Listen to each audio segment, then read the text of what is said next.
পরিষ্কার জেনে রাখুন, একটা ভাড়াটিয়া ধরে নিন আমি এই মোড়ে এই দোকানটা ভাড়া নিয়েছি, সেই দোকানটা সরকারি নিয়ম বা রুলস অনুযায়ী 13 বছর যদি আমি এই দোকানটা ভাড়া থাকি, আমার এলাকার প্রধান, আমার এলাকার এমএলএ, আমার থানার ওসির বাপের ক্ষমতা থাকে না ওই দোকান থেকে আমার বার করে দেবে।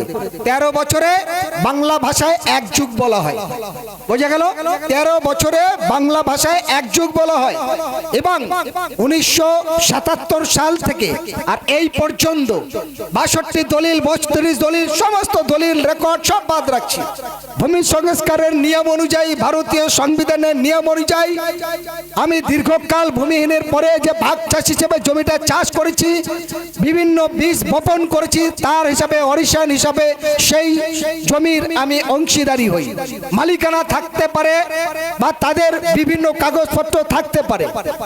এই বছরে এমন এমন মানুষ এসেছে যার এখতিয়ারের মধ্যে কোনো দলিল নেই, পাট্টা আছে, মানে রেকর্ড আছে। আবার কারো রেকর্ড আছে তার দলিল নেই, আবার কারো দলিল আছে তার রেকর্ড নেই। দেখা গেল তার সম্পত্তি 100, 150, 200, 300, 400 বিঘা।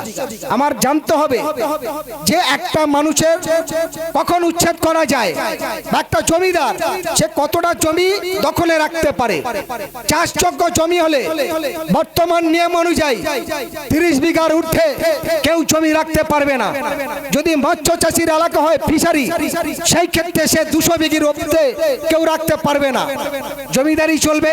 সংবিধানকে উৎখাত করে 300, 400, 500 বিঘে ফিশারি আছে, আছে না? এগুলো বৈধ নয়, অবৈধ। এবং বর্তমান সমাজের নতুন আইন যেটা আসছে, এখন পর্যন্ত যা সার্কুলার আমরা আইবি রিপোর্টে পেয়েছি, 15 বিঘার ঊর্ধ্বে চাষির জমি কেউ রাখতে পারবে না।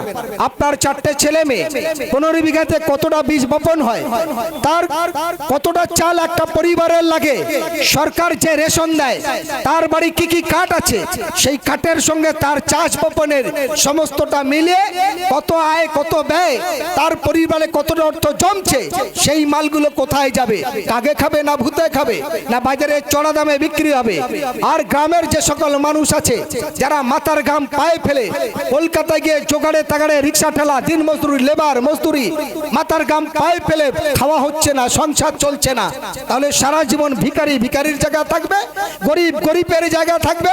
একটা শ্রেণীর মানুষ আমাদের মতো মানুষকে ধোকার বোকা দিয়ে চকচকে জামা প্যান্ট জুতো পরে সিগারেট ফুকে ফুকে যাবে, এই মানুষগুলো চলবে না। তার জন্যই তো আমরা সবাই জানি ভগবান আল্লাহ ঈশ্বর গড় বিভিন্ন কথা বলি, বিভিন্ন ভাবের নামাজ পড়ি, বিভিন্ন সিলসিলার মানুষ থাকে, বিভিন্ন রকম মন্দির মসজিদ গির্জায় জায়গা থাকে, সেখানে একটা অংশের মানুষকে কেউ ভিখারি বলে, কেউ ফকির বলে। আমি মনে করি তারা ক্ষুধার্ত মানুষ, প্রাণ বাঁচানোর জন্য চুরি না করে ডাকাতি না করে সেই শ্রেণীর মানুষ সবার সামনে লজ্জা নিবারণ করে বলে আমাকে একটু দয়া করুন, আমাকে একটু অন্য দিন, একটু অর্থ দিন। তাই ভারতবর্ষের সংবিধান 1949 সালে যখন তৈরি হয় তখন পরিষ্কার বলেছিল এ দেশ আমাদের সমান, সকল হিন্দু মুসলমান দলিত আদিবাসী শিখ ইসাই সবার, গরিব আমির বড়লোক কালো মোটা ফর্সা সকলের জন্য সকলের সমান অধিকার থাকবে। সেই অধিকার কিছু শ্রেণীর রাজনৈতিক ব্যক্তিরা, কিছু শ্রেণীর মোড়ল মাতব্বররা ক্ষমতার অপব্যবহার করে তারা তাদের মতো করে করতে গিয়ে, আর কিছু জমিদার তারা তাদের মতো করতে গেলে বিচ্ছিন্ন তৈরি হয়েছে। এবং গুটি 6টা রাজনৈতিক দল সংবিধানের পরে জন্মগ্রহণ করার পরেও বর্তমানে প্রায় 1000-এর বেশি রাজনৈতিক দলের জন্ম হয়েছে। কারণ মানুষ যদি সঠিকভাবে যে শিক্ষা অর্জন করে সেটা বাস্তবায়িত যদি রূপায়িত করতেন, তাহলে এত ধর্ষণ, এত খুন, এত মার্ডার, এত রকম প্রশাসনিক ডিপার্টমেন্ট বা এত রকম দুর্নীতির কোনো জায়গা থাকতো না, আর এত রাজনৈতিক সংখ্যা বাড়তো না।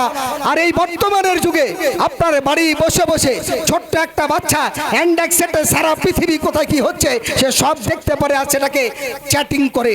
তারপরেও আজকের দুর্ভাগ্যের বিষয়, ইন্টারনেটের যুগ, এই ফেসবুকের যুগ, মডেল যুগ, যেখানে চাঁদে মানুষ চলে যাচ্ছে, যেখানে হাওড়ার মতো বড় নদী রয়েছে সেই নদীর তলা থেকে ঘুরে রেল চলে যাচ্ছে, যেখানে 14 ঘন্টা রাস্তায় 4 ঘন্টায় চলে যাচ্ছে, তারপরেও এখনো আমাদের অধিকার পাওয়ার জন্য ঝড় বৃষ্টি তুফানকে আদায় করে অপেক্ষা করে আমাদের রাস্তায় দাঁড়িয়ে বলতে হবে অধিকার চাই, অধিকার চাই, অধিকার চাই। এ লজ্জা কাদের? যারা এই সমাজ ব্যবস্থায় বুদ্ধিজীবী রাজনৈতিক নেতা মন্ত্রী ইত্যাদি হয়ে এতদিন পরিচালনা করছে তাদের, আপনাদের নয়, আমাদের নয়।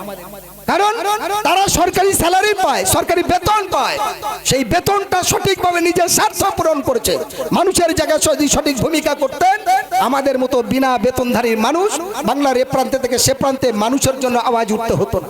যদি সেই ব্যবস্থা থাকতো, আজ পশ্চিমবঙ্গের এই বর্তমান যুগে 27 লক্ষ মানুষ তার বলতো না তার নাম ডিলিট হয়ে গেছে, আমার অধিকার কবে পাবো, অধিকার পাবো। এখনো পর্যন্ত রাজনৈতিক ব্যক্তিত্ব বা সরকারি পক্ষ থেকে তাদের এখনো ক্লিয়ার হলো না সেই 27 লক্ষ মানুষের ভবিষ্যৎ কোথায় যাবে। শুধু এইটুকু আপনাদের বলতে পারি, কথা বললে সারা রাত যাবে, দরকার নেই। শুধু একটাই কথা বলি, এখানে যারা আছেন সবাইকে সম্মান শ্রদ্ধা ভালোবাসা জানিয়ে আবারও বলে আমি শেষ করতে চাই, আপনাদের যে যে পাট্টা আছে আপনারা যদি খাজনা দিয়ে থাকেন তার সমস্ত কাগজপত্র নিয়ে এনারা নিশ্চিত একটা কমিটি করবে। সেই কমিটি করার পর প্রকাশ্য বলার জায়গা নয়, তার গোপন কয়েকটা ডিপার্টমেন্ট আছে, সেই ডিপার্টমেন্টের জায়গায় সেই অভিযোগ করার ভিত্তিতে আপনার অধিকারের জায়গা জমিদার জোরদার পুলিশ কেউ উচ্ছেদ করতে পারবেন না। এটা আমি আপনাদের কথা দিয়ে গেলাম। যদি নেতৃত্বরা করেন বহু ভালো, না করলেও আপনারা আপনাদের অধিকার নিয়ে যোগাযোগ রাখবেন। নিশ্চিত আপনাদের পাশে সর্বশক্তি দিয়ে থাকবো। সে আপনি কোন দল করেন, কোন জাতের মানুষ, কোন ধর্মের মানুষ, কোন শ্রেণীর মানুষ, এগুলো দেখার আমাদের কাছে প্রয়োজন নেই। নিশ্চিত আপনাদের পাশে থাকবো। সবাই ভালো থাকবেন, সুস্থ থাকবেন, এই বলে আপনাদের সবাইকে স্বাগত জানিয়ে আমি আমার কথা শেষ করছি।